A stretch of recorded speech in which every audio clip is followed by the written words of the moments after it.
Imagine for a moment a scene that feels almost upside down in the world of modern politics. We are so used to looking toward the grand stages of Washington, D.C., expecting the White House or the halls of Congress to be the primary defenders of the American wallet. We expect our own representatives to be the ones sounding the alarm when our prosperity is at risk. But recently, a peculiar and deeply biting irony unfolded. The most articulate, passionate, and raw defense of the American consumer's interests didn't come from a congressman representing the heart of the Midwest or a senator from the Deep South. Instead, it came from a Canadian premier standing at a podium in the middle of New York City. It is a moment that demands our attention because it signals a massive shift in how our world actually works. We often get caught up in the grand narratives of national politics, waiting for the federal government to set the tempo for our economic lives. But what we just witnessed was a masterclass in a different kind of political machinery, something called subnational diplomacy. This is the quiet, essential work being done by states and provinces that is likely more vital to your daily survival than any of the loud, performative theater coming out of the executive branch. Doug Ford did not travel to New York simply to exchange pleasantries or to enjoy a friendly cross-border photo op. He wasn't there just to smile for the cameras alongside Governor Kathy Hochul. He went there to inject a necessary dose of cold, hard realism into a debate that has become fevered and often irrational. He went to talk about tariffs, trade, and what he calls the economic nervous system of North America.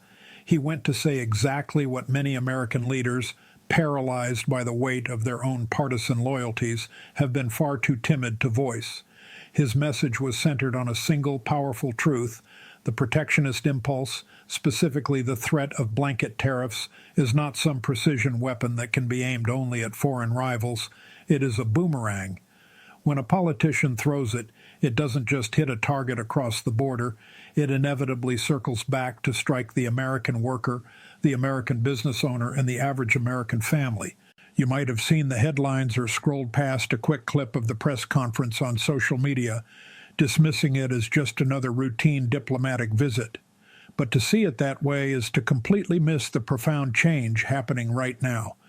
Our neighbors are responding to the volatile and unpredictable policy proposals coming out of the United States with a new level of strategic clarity. Ford's message was not a plea for mercy. It was a carefully calibrated warning about the dangers of self-inflicted wounds. With a bluntness that cut right through the fog of populist slogans, Ford made it clear that Donald Trump's proposed tariffs are not a punishment for Canada. In reality, they are a punishment for you. This is the fundamental economic reality that often gets hidden behind the loud banners of America First. When you decide to tax the steel that builds our skyscrapers, the aluminum that goes into our cars, or the energy that flows down from the northern border, you are not extracting some kind of tribute from the government in Ottawa. You are levying a direct tax on a construction site in Manhattan. You are taxing an auto plant in Michigan. You are taxing the grocery store in Buffalo. Ford put it in the simplest possible terms. A tariff on Canada is a tax on the American people. It is nothing more than a massive transfer of wealth out of your personal bank account and into the federal treasury, all disguised as a tough guy diplomatic tactic. He offered a metaphor that is as practical as it is deep. He pointed out that our economies have become so tightly integrated over generations of commerce, shared infrastructure, and cultural exchange that trying to pull them apart now is a fool's errand. As he famously put it, you cannot unscramble an egg that has been around for generations. This is the institutional reality of our continent. We are not just two countries that happen to live next to each other. We are a single, complex organism made of interconnected supply chains and energy grids. Ford's argument is that instead of spending our time trying to break that egg apart, we should be focused on making the omelet larger so that everyone gets a bigger slice. This is the language of expansion and cooperation, and it stands in sharp contrast to the current political language of contraction and conflict. He proposed a vision for what he calls the AmCan Fortress, a protective ring around both our nations that would allow us to trade freely and securely with one another while standing strong against the rest of the world. It is a vision where we prioritize our true allies to ensure our countries remain the safest and wealthiest places on the planet. What makes Ford such a potent messenger here is his unique background. He isn't speaking as a distant foreign observer who doesn't understand the American way of life. He spent 20 years of his life living and working in this country, from Chicago to New Jersey. He has traveled to every single state in the Union. He understands the American temper and the American economy from the inside out. When he says that he has yet to meet a single Republican who actually agrees with the strategy of attacking our closest friends, he is pointing out a massive fracture in the foundation of American conservatism.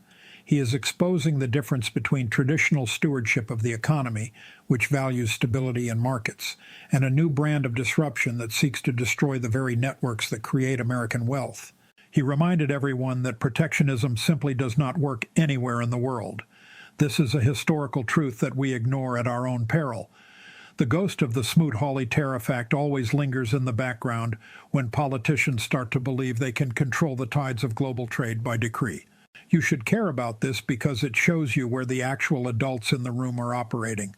While the national discourse in both countries is often consumed by personality cults and political retribution, the governors and premiers, the people who are actually responsible for keeping the lights on and the roads paved, are the ones trying to hold the entire system together.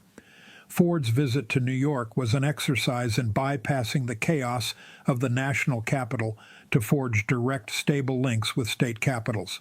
He noted that he talks to governors every single day, regardless of whether they are Democrats or Republicans. This is federalism in action, the fail-safe that kicks in when the center becomes too erratic. He emphasized that Canada is not a relationship of charity. Canada buys more American goods than any other jurisdiction on Earth. This is the bedrock of American export strength. By threatening that relationship, we aren't just hurting our neighbors. We are threatening our own exporters and our own manufacturers. But this visit was about more than just avoiding a trade war. It was about a positive vision of power. Ford spoke about the incredible natural resources and critical minerals that Ontario and New York share. He pointed to massive deposits of rare earth elements that Canada is ready and willing to supply to its best friend. In a world where geopolitical rivals currently control the supply chains for our technology and defense, Ford is offering a secure North American alternative. He asked a simple but haunting question: who do we want to give these resources to? His answer was clear: our closest allies. This strategic depth is exactly what we risk losing when we treat our friends like enemies. The minerals in your phone, the parts in your car, and the data centers that run your digital life all depend on this integration. Ford is reminding us that Canada is a beacon of stability. To throw that away for a negotiating tactic is not a sign of strength. It is a strategic error of the highest order. If we look even deeper into what happened in New York, we see a masterclass in separating political noise from the real economic signals. Ford was speaking directly to the Americans who feel the pain of inflation, but are afraid to speak out against the prevailing political winds. He gave a voice to that economic anxiety. He framed our relationship not just as a trade agreement, but as a family bond, one built on shared history, family ties, and even great sports rivalries. But underneath that warmth is the cold reality of economic leverage. Canada is New York's #1 customer, and the U.S. is Canada's #1 customer. This reciprocity is the engine that drives our mutual prosperity. When Ford talks about the 400 miles of border between Ontario and New York, he is describing a seam that stitches our societies together. To rip that seam is to invite total chaos. He is reminding us that while presidents might tweet and threaten, the underlying architecture of our economy is stubborn, essential, and worth defending. The most substantial part of this trip went far beyond trade disputes. While the news was likely focused on the political friction between Ottawa and Florida, Ford and Governor Hochul were doing the quiet work of binding their regions together through the physical reality of the power grid. They weren't just talking about the price of lumber. They were negotiating the future of energy, specifically nuclear power. This is where the story shifts from defense to an offensive strategy for continental dominance. Ford laid out a vision that is incredibly ambitious. He reminded everyone that Ontario has the largest nuclear power capacity in North America. This is a massive strategic asset. He came to the table offering what the U.S. desperately needs: clean, reliable power. He spoke about a capacity of 16,000 megawatts. To most people, that's just a number, but Ford translated it into real-world terms. That is enough electricity to power 16 million homes. It is enough to fuel the reindustrialization of the Rust Belt and feed the massive energy hunger of the digital world. He mentioned sites like Darlington and Bruce Power, names that should be as famous as our military bases because they are the fortresses of the modern age. They generate the electrons that power your fridge, your bank, and your internet. And unlike other sources, this power is safe, green, and reliable. The centerpiece of this mission was a formal agreement between the power authorities of Ontario and New York. This is a massive deal. These are public utilities, the stewards of the grid. By agreeing to work together on the next generation of nuclear technology, known as small modular reactors, they are effectively erasing the border when it comes to energy stability. Ontario is already leading the way by building the first of these reactors in the G7. Ford isn't keeping this tech for himself. He's offering to share it with partners like the Tennessee Valley Authority. This is the AmCan Fortress in action. It isn't a wall designed to keep people out. It's a shield designed to keep the lights on for everyone. This matters to you because the modern economy is changing. It is becoming incredibly energy hungry. Between data centers, microchips, and artificial intelligence, the digital architecture of your life requires more electricity than ever before. You cannot run a 21st century economy on a grid from the 20th century, and you definitely cannot power the future if you are fighting a trade war with the person who supplies your energy. Ford's pitch was simple. Ontario has the power, the minerals, and the workers. New York has the demand and the capital. Why would we give these advantages to anyone else but our closest friends? By framing energy as a matter of alliance, he makes the idea of tariffs look not just economically foolish, but strategically suicidal. The mechanics of this deal show why the threat of tariffs is so hollow. You cannot put a tariff on the flow of electricity that prevents a blackout in Buffalo. You cannot tax the physics of a shared grid. The integration is too deep, and we need each other too much. Ford joked about a zip line across the falls, but the infrastructure that already connects us is no joke. We are bound by transmission lines that have been humming for decades. When he talks about cutting red tape and building more nuclear plants, he is speaking the language of a builder, someone who sees a massive energy shortage coming and offers a real solution. He is bypassing the paralysis of Washington to get things done at the state and provincial level. For a governor in New York facing climate goals and the need for a reliable grid, this partnership is a lifeline. For a premier in Ontario, it secures a market for his most valuable export. And for the average citizen, it means the adults are making sure the system doesn't break. They are making the omelet larger instead of fighting over the shells. This nuclear collaboration is a long-term play for the next 25 years. Energy demand is expected to skyrocket by 90% in that time. That is a tidal wave heading for our infrastructure. While tariffs are like building a sandcastle in front of that wave, this nuclear alliance is a solid seawall. The real story here is the laying of a cornerstone for a North American energy compact that makes the very idea of a trade war obsolete. When you realize your local economy is powered by a reactor in Ontario, or that your electric car depends on Canadian minerals, the idea of national interest becomes very personal. Ford is betting that once Americans understand how tethered their comfort and jobs are to the North, they will have no patience for politicians who try to cut those ties for the sake of a slogan. He is appealing to that famous American pragmatism. He is asking, "We are ready to build, are you?" This logic extends into the very ground we walk on. Ford didn't forget to mention the critical minerals that are essential for batteries and defense systems. Right now, China controls much of that supply. Ford is offering a secure North American supply chain that doesn't have to cross an ocean. It only has to cross a friendly 400-mile border. By offering these resources, he is strengthening the independence of the entire continent. He wants us to lock arms and face the world together instead of picking each other's pockets. It is interesting to see Doug Ford in this role. He is often called a populist, a politician who speaks for the average person.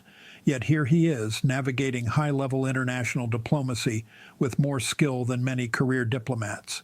He is using his province's wealth and expertise to protect his people from destructive policies, and in doing so, he is protecting your interests too. He is acting as a guardian of the North American idea, the belief that we are better off when we work together. He is challenging the American political class to be as strong as their rhetoric. If America wants to be the leader in energy and technology, it needs Canada, and it needs Ontario's power. Ford has put his cards on the table for everyone to see. Now, we have to see if our leaders are wise enough to play the hand. There's a huge contrast in styles here. On one side, you have a politics based on grievances and barriers. On the other, you have a politics of construction, of building mines and reactors. One looks back at a mythical past, while the other looks forward to a future where we are all integrated. The connectivity Ford represents is deadly serious. The border shouldn't be a barrier, it should be a bridge, and he has 16,000 megawatts of proof to show for it. This is how the system is supposed to work. Pragmatic cooperation, winning over rigid ideology. It's a lesson in how the world really works, with the highest possible stakes for your wallet and your future. This Ford doctrine of subnational diplomacy provides a blueprint for how we can survive this turbulent political era. It reminds us that the true strength of our economy doesn't always live in the theater of the capital, but in the working relationships between states and provinces. This is federalism as it was meant to be, a system where the parts can save the whole. By bypassing the gridlock, leaders are showing that the real business of governing, keeping you safe and employed, can happen even when national politics makes no sense. Think about the human cost of the alternative. If we actually tried to unscramble the egg and retreat into isolationism, it isn't the politicians who would suffer. It would be the worker in Detroit who loses his job because the supply chain dried up. It would be the nurse in Buffalo whose bills go up. It would be you at the store wondering why your money doesn't go as far as it used to. Ford's bluntness in calling a tariff a tax is a service to all of us. He is telling the truth about what isolationism costs. He is asking you to look past the slogans and look at the actual math. Canada is more than a trade partner. It is family. You don't tax your family. You build with them. The AmCan Fortress is a recognition that in a dangerous world, the smartest move for the United States is to secure its own backyard. That means working with the one country that has the energy and minerals we need to stay dominant. To turn this offer down would be a massive historical mistake. Seeing a conservative premier and a Democratic governor find common ground shows that it can be done. They proved that you can be a patriot and still understand that your neighbor needs to succeed for you to succeed. So, what is the takeaway? The next time you see a loud headline about trade wars, remember the 16,000 megawatts. Remember the minerals and the 400-mile border that stitches us together. Ask yourself who is really fighting for your future. Is it the person promising to build a wall, or the person offering to power your world? This visit was a moment of clarity. It showed that while the talk of division is loud, the logic of working together is impossible to ignore. The choice belongs to all of us. We can follow the path of economic nationalism, which only leads to higher costs and fewer allies, or we can embrace our shared destiny on this continent. Doug Ford has made his offer and put everything on the table. Now, it is up to the people to decide if they want a partner or a punching bag. If we look at history, the smart choice is always the one that builds the omelet instead of breaking the eggs. I'm curious to know what you think about this. Do you think these state-level agreements are the way of the future? Does the idea of shared nuclear energy change how you think about our relationship with Canada? Let's keep this conversation going in the comments, because understanding these connections is how we get to a more rational way of doing politics. If this helped you see through the noise, please consider subscribing and sharing. It helps us stay focused on the real facts that shape our world. Until next time.